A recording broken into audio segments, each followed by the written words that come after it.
శ్రీమాత్రే నమ. జై గురు దత్తాత్రేయ నమ. ఈ వీడియోలో మనం మీనరాశి వారికి పరాభవనామ సంవత్సర ఉగాది ఫలితాలు ఏ విధంగా ఉంటాయో తెలుసుకుందాం. ఒక విధంగా మీనరాశి వారికి చాలా శుభ ఫలితాలు ఈ సంవత్సరం రావడం జరుగుతుంది. అంటే ఈ సంవత్సరం గురువు అధిపతిగా ఉండడం జరుగుతుంది. అంటే రాజు, ఈ పరాభవనామ సంవత్సరానికి రాజు గురువు, మంత్రి కుజుడు. ఆ కారణం వల్ల ఈ మీనరాశి వారికి అందరికన్నా అధికమైన ఆదాయం ఇచ్చాడనమాట. 14 ఆదాయాన్ని 11 వ్యయాన్ని ఇవ్వడం జరిగింది. అలాగే ధనుసు రాశి వారికి కూడా 14 ఆదాయం. అంటే గురువు యొక్క రాశులకి ఆదాయం చాలా బాగుంది. వారి మాటకి విలువ పెరుగుతుంది, ఎక్కడికైనా గౌరవం లభిస్తుంది. వ్యయం కూడా 11 కాబట్టి మంచి కార్యక్రమాలకి ధన వ్యయం జరుగుతూ ఉంటుంది. రాజపూజ్యం 7. మీనరాశి వారు ఎప్పుడు 10 మందికి ఉపయోగపడుతూ ఉంటారు కాబట్టి ఆ ఉపయోగం పొందినవాడు ఖచ్చితంగా పొగుడుతూ ఉంటాడు. అవమానం రెండోది పెద్దగా పట్టించుకోకలేదు. ఎందుకంటే ఒకరికి మనం మేలు చేస్తే ఆటోమేటిక్గా రెండోవాడు మనల్ని చిన్నబుచ్చే ప్రయత్నం చేస్తుంటాడు. అందుకని మొత్తం మీద ఈ సంవత్సర ఫలితాల్లో ధనుసు రాశి వారికి చాలా అనుకూలంగా ఉంది. అయితే గ్రహాలు ఇచ్చే ఫలితాలు కూడా అనుకూలంగా ఉన్నప్పుడే మనకి ఈ ఫలితాలు మనం పొందగలుగుతాం. మరి గోచార స్థితి ఎలాగుంది ఈ సంవత్సరం అంతా అని మీనరాశి వారికి పరిశీలించినప్పుడు రాశి అందే శని భగవానుడు సంచరిస్తున్నాడు. ఒక విధంగా చెప్పాలంటే ఏ పనైనా మీరు కష్టపడి క్రమశిక్షణతో నిజాయితీగా చేసినప్పుడే మీరు ఆ పనిలో విజయవంతం పొందగలరని శని భగవానుడు చెప్తూ ఉంటాడు. ఏదైనా ఒక పని తలబెట్టి దానికి అదే అవుతుందిలే అని మనం ఇంట్లో నిద్రపోతూ ఉంటే ఆ పని అలాగే ఇబ్బంది పెడుతూ ఉంటుంది. కాబట్టి ఈ సంవత్సరం మీరు ఏ పనైనా దగ్గరుండి మీ పని మీరే చేసుకోవాల్సి ఉంటుంది. అందులో నిజాయితీ ఉండాలి, క్రమశిక్షణ ఉంటే 100% దాని ఫలితం పొందడం జరుగుతూ ఉంటుంది. మధ్యలో ఏమాత్రం చిన్న పొరపాటు జరిగినా మీరుగా నిరాశ పొంది పని మానుకున్న 100% మొత్తం పని అంతా పాడవడం జరుగుతుంటుంది. కాబట్టి మరి ఈ సంవత్సరం మీరు అభివృద్ధి చెందాలన్నా, మీకు మీరే పతనం కావాలన్నా ఈ సంవత్సరం అంతా కూడా శని అదే రాశిలో ఉంటాడు. కాబట్టి ప్రతి క్షణం ప్రతిరోజు మిమ్మల్ని శని భగవానుడు అబ్జర్వ్ చేస్తూ ఉంటాడు. ఎవరు చూడలేదు కదా పర్వాలేదులే అనుకుంటా మాత్రం మీరు కేవలం పొరపాటు పడినట్టే. అటు విద్యార్థులు పర్ఫెక్ట్గా కష్టపడి చదువుకోవాలి, అలాగే ఉద్యోగస్తులు కూడా చాలా జాగ్రత్తగా విధి నిర్వహణ చేయవలసి ఉంటుంది.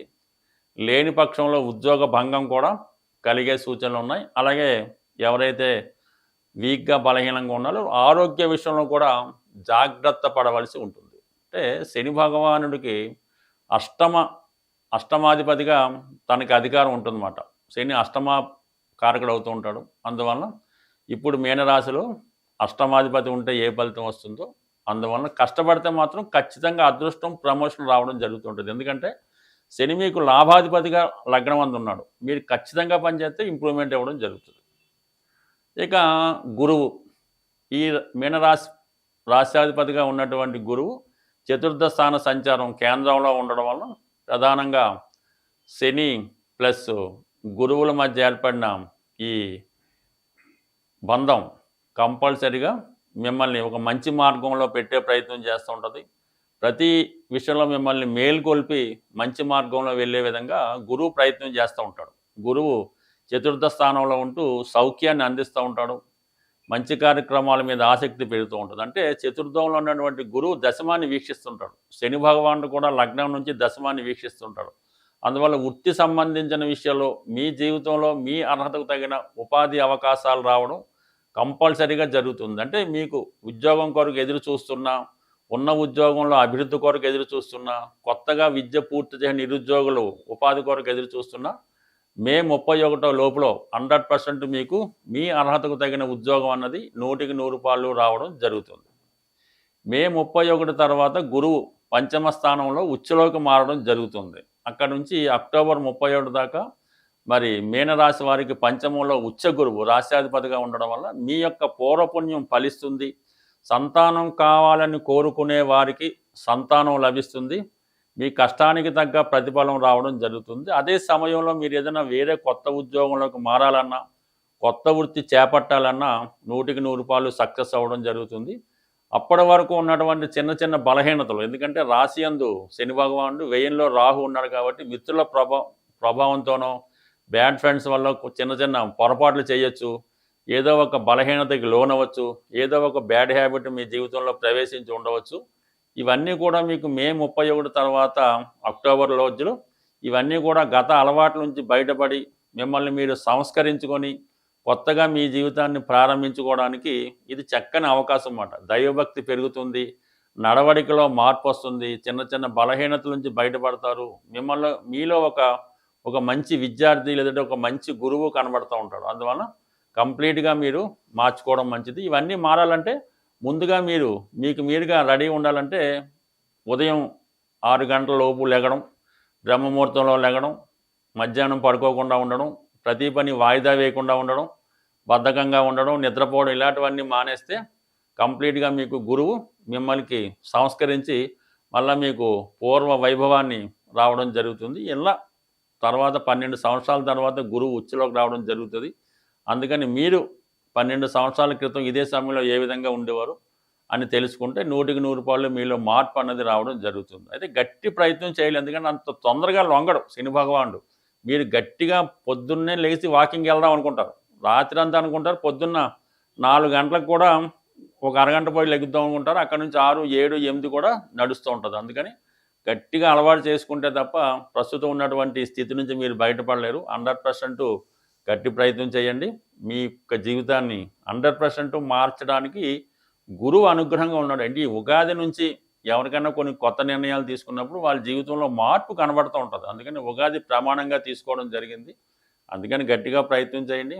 12వ స్థానంలో ఉన్నటువంటి రాహు కూడా మిమ్మల్ని మీలో ఉన్నటువంటి బలహీనతను ఉపయోగించుకోవడానికి కొంతమంది రెడీగా ఉంటారు. అందువల్ల మీరు ఏదో రేపు నుంచి నేను వాకింగ్ వెళ్తానని చెప్తే, ఎందుకు అబ్బాయి వాకింగ్ అంత మంచిది కాదు, మోకాలు నొప్పులు వస్తాయని చెప్పి మిమ్మల్ని పాడు చేసేవాళ్ళు కూడా ఉంటారు. కాబట్టి మీరు నిర్ణయం తీసుకున్నాక ఇతరులతో చర్చించకుండా మీరే ఆ ప్రయత్నం ప్రారంభిస్తే 2-3 రోజులు 4-5 రోజులు కొత్తగా ఉంటుంది. అక్కడ నుంచి గురువు ఎంటర్ అవుతాడు, శని తప్పుకుంటాడు, మీలో మార్పు రావడం జరుగుతుంది. అప్పుడు మానాలన్నా మానలేరు. బట్ ఏదైనా మీ జీవితం మార్పు మీ చేతుల్లోనే ఉంది.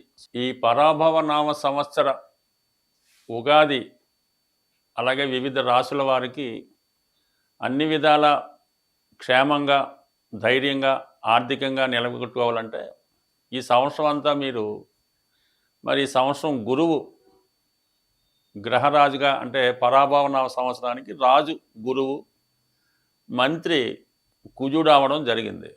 అందువల్ల మీరు గురుగ్రహం అంటే బృహస్పతి గురువు, మీకు విద్య నేర్పిన గురువు, ఏ గురువునైనా సరే మీరు ఆరాధించి పూజించడం వల్ల, ప్రముఖంగా దత్తాత్రేయుడు, దక్షిణామూర్తి, రాఘవేంద్ర స్వామి, అలాగే మన షిరిడి సాయిబాబా వారు, మరి ప్రస్తుతం పుట్టపర్తి సత్యసాయిబాబా గారు, ఎవరైనా సరే మీకు నచ్చిన గురువు, మీ ప్రాంతంలో ఉన్నటువంటి గురువుని ఆశ్రయించి ఆ గురువు యొక్క బోధనలు, ఆయన చెప్పిన మంచిని ఫాలో అవ్వడం వల్ల కంప్లీట్గా మీకు ఆ గురుగ్రహ అనుగ్రహం మీకు ఈ సంవత్సరం ఎక్కువగా లభించడం జరుగుతూ ఉంటుంది. అంటే గురువు మనకి ఈ నవగ్రహాల్లో ఈ జన్మజాతక రీత్యా, గోచార రీత్యా గురువు తన యొక్క స్థానంతో సంబంధం లేకుండా ధన ఇవ్వగలడు. ధనకారకుడుగా 5వ స్థానానికి అధిపతి అవుతూ ఉంటాడు. అంటే సంతానాన్ని ఇవ్వగలడు. మీరు జన్మలో చేసుకున్నటువంటి పూర్వ పుణ్యాన్ని ఈ సంవత్సరం ఇచ్చే అవకాశం ఉంది. అంటే మంచి సంతానాన్ని ఇవ్వగలడు. సంతానానికి విద్యా బుద్ధులు ప్రసాదించగలడు. అలాగే లాభాధిపతిగా మీ కోరికల్ని తీర్చే శక్తి గురువు. శుభుడా పాపుడా అని సంబంధం లేకుండా కేవలం గురువు యొక్క అనుగ్రహం పొందాలంటే మరి గురువుకి నిజాయితీగా ఉండడం, దైవభక్తి, పెద్దల్ని దూషించకుండా ఉండడం, మంచి అలవాట్లు, మంచి ఆలోచనలతో మరి జాతకుడు ప్రయత్నం చేయడం వల్ల ఆ గురువు యొక్క అనుగ్రహం లభిస్తూ ఉంటుంది. అంటే గురువు కూడా మరి సాధారణంగా రాహుతో కలిసినప్పుడు ఈ గురుచండాల యోగం అంటాం. అంటే ఈ గురుచండాల యోగం వల్ల ఈ విద్యార్థి దశలో 25, 26 సంవత్సరాల లోపల చెడు సాహసాలు, సరిగ్గా చదవకపోవడం, ఏదో బ్యాడ్ హ్యాబిట్, దానివల్ల పాడవడం జరుగుతూ ఉంటుంది. అదే గురువును మనం ప్రసన్నం చేసుకుంటే వాటి నుంచి బయటపడవచ్చు. అంటే మీ జన్మ జాతకంలో ఉంటే ఈ విధంగా గురువుని ప్రసన్నం చేసుకుంటే అటువంటి ఇబ్బందుల నుంచి బయటపడవచ్చు. సో అలాగే గురువు తొందరగా వివాహం చేయగలడు. వివాహం తర్వాత సమస్యలు రాకుండాను చూడగలడు. బట్ ఏదైనా అటువంటి గురువు మనకి ఈ సంవత్సరంలో రాజుగా రావడం వల్ల మరి అటు ఉపాధ్యాయులకి, అటు అడ్వకేట్స్కి, అటు ప్రవచనాలు చెప్తున్న వారికి, అంటే ఆధ్యాత్మిక రంగంలో ఉన్న వాళ్ళకి, వీరందరికీ కూడా ఒక మంచి శుభ ఫలితాన్ని ఇవ్వడం జరుగుతుంది. అయితే మీరు మీ గురువుని, అలాగే తల్లిదండ్రులు కూడా, తల్లి తండ్రి దైవం గురువు, అందువల్ల ఏంటంటే గురువు భాగ్యస్థానం, తండ్రి భాగ్యస్థానమే. తల్లికి చతుర్థ స్థానం ఇచ్చినప్పుడు కూడా తండ్రి తన యొక్క బాధ్యతలను కరెక్ట్గా నిర్వహించినప్పుడు ఆ కుటుంబాన్ని తల్లి టేకప్ చేసి పిల్లల్ని అభివృద్ధిలో తీసుకున్నప్పుడు ఆమె కూడా తండ్రి స్థానం అంటే భాగ్యస్థానం రావడం జరుగుతుంటుంది. అందుకని జాతకంలో భాగ్యస్థానం బాగుంటేనే తల్లిదండ్రుల యొక్క సౌఖ్యాన్ని పొందగలరు. అలాగే మీరు కూడా మంచి తల్లిదండ్రులుగా మీ యొక్క బాధ్యత నిర్వహించగలరు. కాబట్టి మరి అటువంటి గురువుని ఈ సంవత్సరం మీరు ఆరాధించాలంటే దత్తాత్రేయుని ఆరాధించుకోవడం, మీకు ఈ గురువు సంబంధించినటువంటి పుణ్యక్షేత్రాలు పుట్టపర్తి, షిరిడి, గాన్గాపూరు, పిఠాపురం ఇలాగ మొదలైనటువంటి క్షేత్రాలు దర్శించి ఆ గురుగ్రహ అనుగ్రహం తప్పగా పొందగలరు. వీలైతే ఈ ఒక్క సంవత్సరంకి ఒకసారైనా మీకు విద్య నేర్పిన గురువుకి మంచి వస్త్రాలు, బట్టలు, ఇష్టమైనటువంటి ఫ్రూట్స్ కొన్ని గురువుకి బహుమతిగా ఇవ్వడం వల్ల కంప్లీట్గా గురుగ్రహ అనుగ్రహం చాలా సింపుల్గా పొందొచ్చు. మీరు ఎంతో పెద్ద కష్టపడక్కర్లేదు. గురువు యొక్క అనుగ్రహం చాలా సింపుల్గా రావడం జరుగుతుంది. ఈజీగా మీరు మంచి ఫలితాన్ని పొందగలరు. స్వస్తి.